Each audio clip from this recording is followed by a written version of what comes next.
Hello and welcome to Hour 2 of Newsmax Now. I am Bill Tucker, and still with me is my co-host for the day, radio show host Andrea Kaye.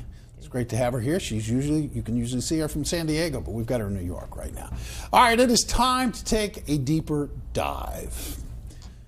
And in our in-depth segment, we are going to talk more about the 5 months of missing FBI text. As always, we encourage you to participate. We love hearing from you, so please give us a call. The number is 877-NEWSMAX, 877-639-7629. Pick that phone up. Get on the line. You're going to want to participate in this segment because this is a man you're going to want to talk to and ask questions to. Americans, should we trust the FBI? Yes, we should. But the text messages between agents Peter Strzok and FBI attorney Lisa Page are very concerning and should be investigated further. That, according to the Republican National Committee, in the words of Rona Romney McDaniel. She goes on to say the text messages we have seen are concerning. They knew about the outcome of the Hillary Clinton investigation before it was released. That is true. That's what they indicate. And a number of Republicans now are speaking out. Here's what Senator Ron Johnson had to say on Fox News yesterday. What this is all about is further evidence of corruption, more than bias, but corruption at the highest levels of the FBI and that secret society. We have an informant that's talking about a group that were holding secret meetings off-site. All right. Joining us now to talk and dig deeper into this news is no one better that we could find, and that is former federal prosecutor Larry Klayman. He is the founder of Freedom Watch. Larry, boy, this material is right in your wheelhouse, my friend. What are the potential? Listen, what are the potential legal issues here? And I know there are way too many to list, but just give us like maybe the big three. With regard to the missing text messages, we obviously can recreate them. Obviously, the internet providers that have them, Verizon, Sprint, whatever the government uses on the Samsung phones, they have those text messages. Thank you. And of course, the ace in the hole is the National Security Agency. National Security Agency has all of those text messages because they grab all of our communications under the USA Freedom Act, and they can be recreated. So this is a complete ruse. It's part of this dog and pony show that we see in Washington all the time, where no one wants to get to the truth here. They want to go on Fox News or other networks and pontificate, but they have the ability to get those text messages. So that's number one. Number two, this is part of a pattern and practice, Bill and Andrea, of FBI corruption, and it goes right up to the highest levels. Former Director Comey, before that Director Mueller. We've got not just this agent, Peter Strzok, and his girlfriend, Lisa Page, but the General Counsel of the FBI, James Baker, who I've dealt with over mass surveillance against the American citizens. As you may remember, I brought a whistleblower to him and Comey years ago, showing that Supreme Court justices and others were being surveilled, and they buried it. So it's really severe. I don't think you can trust the FBI anymore. And of course, I've just come out of the Klayman Bundy trial, where even the Obama-appointed judge excoriated the FBI for lying under oath. I'm really glad to hear somebody say that they don't trust the FBI anymore, because it's almost gotten to where when President Trump was raising questions about their veracity and their investigative work in the Hillary Clinton thing last year, that, oh, you can't question President Trump as at that point, candidate Trump. How dare he question the intelligence community or anything? It's almost, and now it's almost as like anytime there's an Islamic terrorist attack, we have to say not all Muslims are terrorists. Now we have to say not all FBI agents are bad. When are we allowed to say, look, this agency has gone awry somewhere, because their excuse is that they're a bunch of bozos that can't keep texts? That's supposed to make me trust them? Well, I wish they were just bozos. This was done intentionally, and they hope they can get away with it. It's clear. Things don't happen at the FBI because of a glitch at Samsung, okay? And that's ridiculous, and that's why the president tweeted about that this morning. But it's not just the FBI. It's our intelligence agencies, the NSA, the CIA, the Director of National Intelligence. They've all engaged in this illegal activity. And that's why, frankly, although Congress is making noise now, they don't want to push too hard, because these agencies have all kinds of dirt on congressmen and senators. They don't want stuff coming out about their boyfriends, girlfriends, husbands, and wives, or even, potential corruption with regard to exchange of money. And that's what we have in Washington, mutual assured destruction. And the president needs to follow his instincts. He can't be led into a perjury trap by his lawyers. You should get new lawyers, as I've said before. because he walks in there with everything that's going on up to this point in time, with witnesses who have pled out, who have probably twisted the truth. I'm not talking about General Mike Flynn. I believe he's an honest man, but others. And he's going to wind up either indicted or with an impeachment report on the desk of Congress. And that's why right now he needs to take a timeout. He needs to get new lawyers. He needs to tell Mueller, I need to regroup, and I'll decide whether I want to be interviewed later. You know what, I'm going to come back to that in 1 second. But first, I want to go back to text messages don't disappear. I've been through a lot of management training, Larry, and I'm glad to finally hear somebody on this program say exactly what I've been told in every management training seminar I've ever been a part of. Text messages don't go away. They are kept. They are there. They are part of your permanent record. You can get them. They can be retrieved. Samsung's not responsible for keeping your text. Your carriers are responsible for keeping your text. And then there is the matter in this case of the additional fact that the NSA could also potentially be involved as well. I can't believe they're selling this line and think that people are buying it, Larry. Well, you know what that is, Bill? I mean, I'm a little older than you. But I'll tell you something. You have these kids in Washington today that just take the company line, that are doing commentary. That's no disrespect. I mean, they're bright people. They're good looking. But they're not a Robert Novak. They're not a William Sapphire.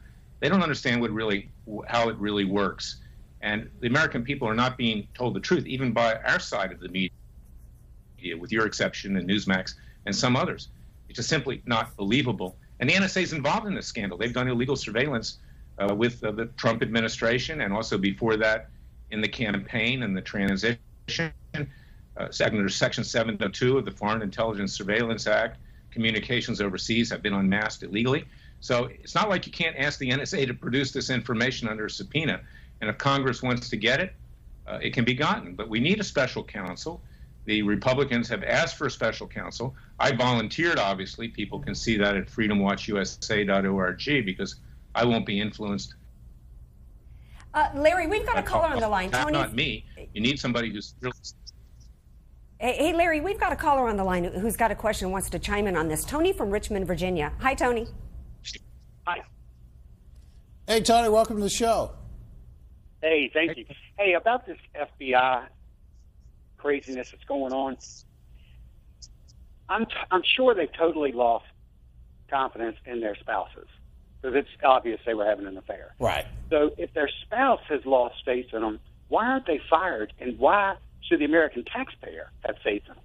I mean, I don't think the government realizes that not only are we paying for their texting all day, but we're probably going to make their alimony payments. Well, we've been making sexual harassment payments on behalf of Congress, right?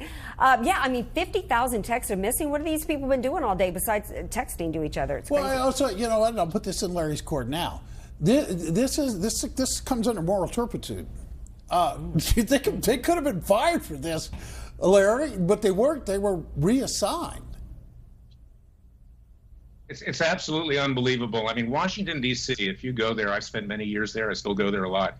You walk down the streets, it's like Night of the Walking Dead, okay? These government officials and employees feel that they're there forever. They don't have to show up on work on time, you know? Mm-hmm. And it's unbelievable that you cannot fire them. I mean, they're more resilient than a case of herpes, for that matter. It's just unbelievable. And that, you know, with some humor, but not humor, because they need to go. They need to be taken off the job. And I said when I worked there as a Justice Department lawyer, we should probably reduce the workforce by 2/3 and pay the people that remain that actually do their job more, because there really are some good public servants. But a lot of them, like these people, they don't get fired. They just get reassigned to another job, a cushy desk job. And it's an absolute outrage. No, it is. And there are a lot of outrages that we can get into. But I want to go back to where you were talking about the president needs to fire his lawyers. You have come out, and today is being the latest example of that, saying fire them and get rid of them because you're being led into a trap. Why do you think that, Larry? Explain that to me. I don't find it unusual that these people would want to talk to the president, nor do I find it unusual that his lawyers would be negotiating the terms under which he would, in fact, talk to them or submit answers to them. Did we lose Larry? path. These are people who Jay Sekulow is a religious rights lawyer, but he's not a criminal defense lawyer. The other two are, but they have conflicts of interest, including Ty Cobb, who represented John Wong, who was protecting Clinton in the Chinagate scandal. They want to play the game with Mueller because they have other clients that they're dealing with, not just with the special counsel, but also with the Justice Department. And the president needs to follow his instincts. He has good instincts. He needs to push back. He shouldn't worry about appearances. He has to do what's in his best interest and what's in the nation's best interest. And even Alan Dershowitz, who you've had on Newsmax frequently, the liberal law professor at Harvard, says this cannot happen. So to listen to Jay Sekulow on Fox News last night say, oh, we're negotiating bringing him in front of Mueller, I'm going, my God, I almost collapsed. Yeah. Because there are witnesses out there, right, that have testified probably untruthfully because they're turning state's evidence and they're trying to get a lighter deal. And others who basically want to skate. They'll compare this false testimony to what the president says, and nobody speaks perfectly.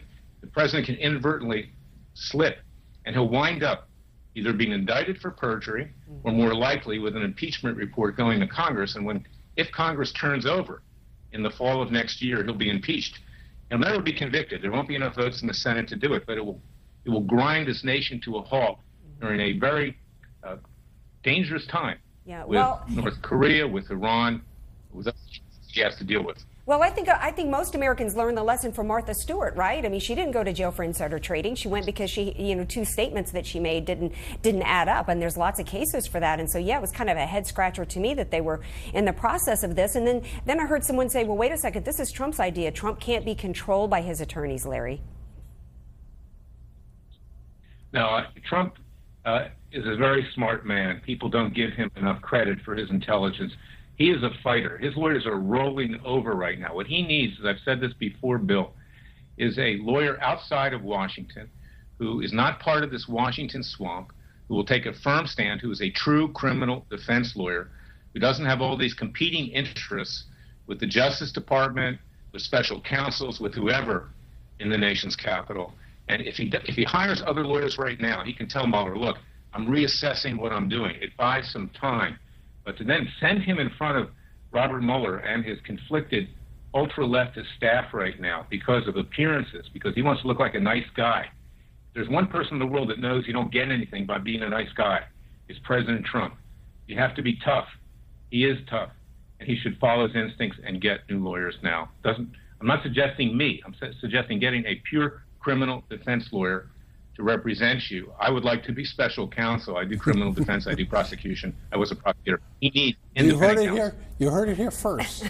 Okay? Look, we got to take a really quick break here, Larry, but Larry is going to stay with us through the break, and we're going to go do more on this. We have your phone calls, and we're taking them. 877-NEWSMAX. That is 877-639-7629. We'll get to your phone calls and more with Larry when we get back, right after this quick break.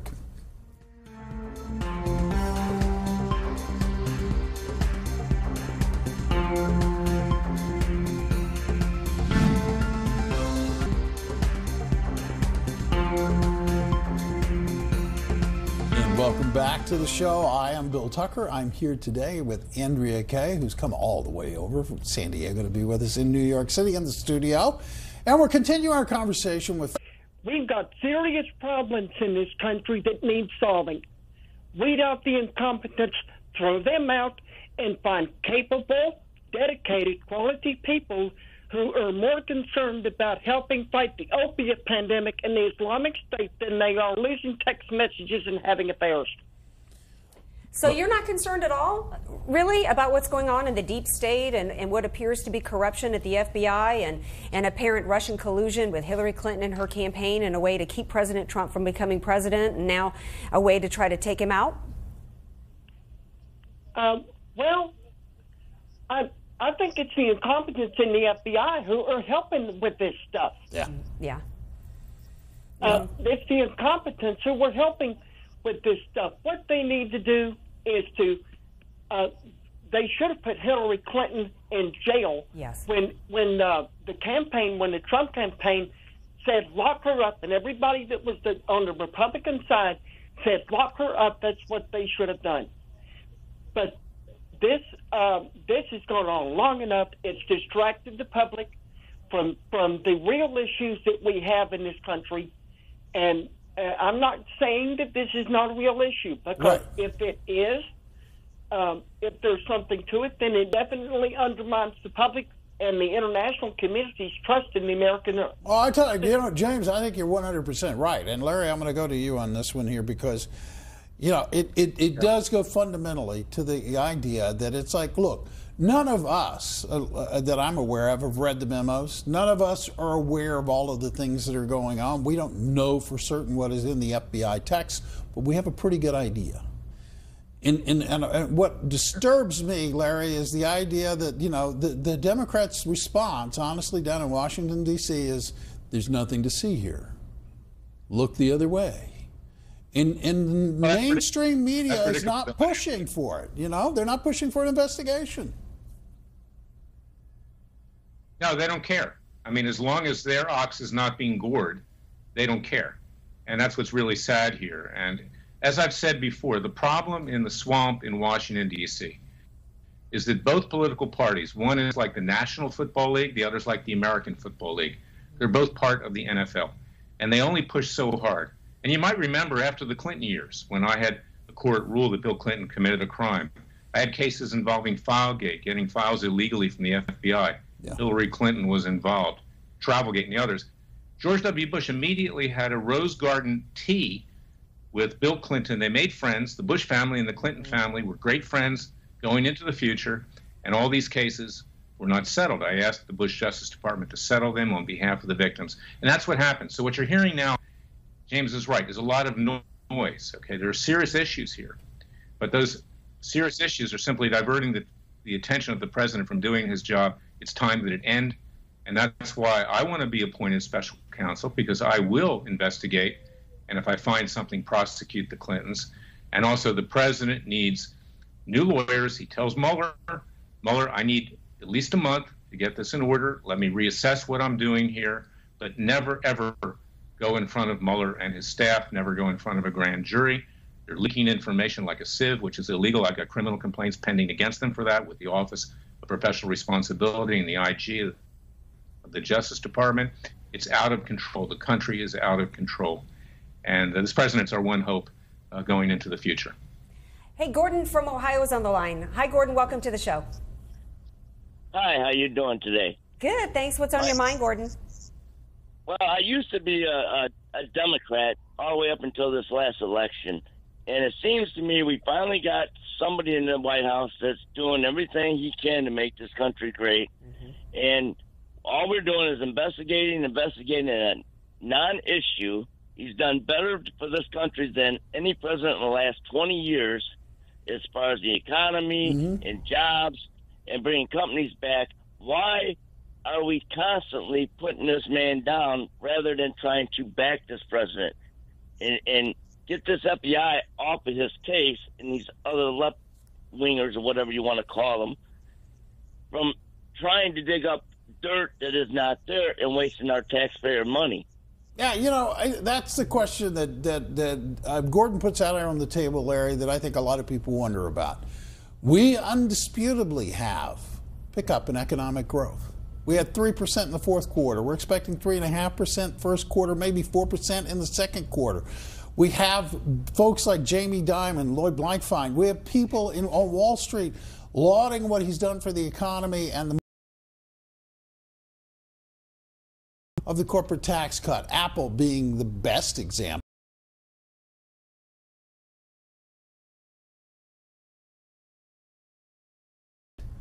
But for some reason this